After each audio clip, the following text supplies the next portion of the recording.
வணக்கம் நண்பர்களே. திருக்குறளும் அதன் விளக்கமும். அதிகாரம் 10. இனியவை கூறல். அல்லவை தேய அறம்பெருகும் நல்லவை நாடி இனிய சொலின். விளக்கம். தீய செயல்களை அகற்றி அறநெறி தழைக்கச் செய்ய வேண்டுமானால் இனிய சொற்களை பயன்படுத்தி நல்வழி எதுவெனக் காட்ட வேண்டும். நயனீன்று நன்றி பயக்கும் பயனீன்று பண்பின் தலைப்பிரியாச் சொல். விளக்கம்.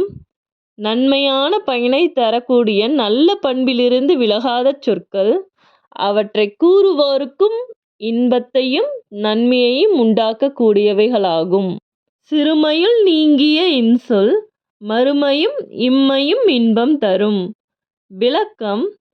சிறுமைத்தனமற்ற இனிய சொல் ஒருவனுக்கு அவன் வாழும் போதும் வாழ்ந்து மறைந்த பிறகும் புகழைத் தரக்கூடியதாகும்.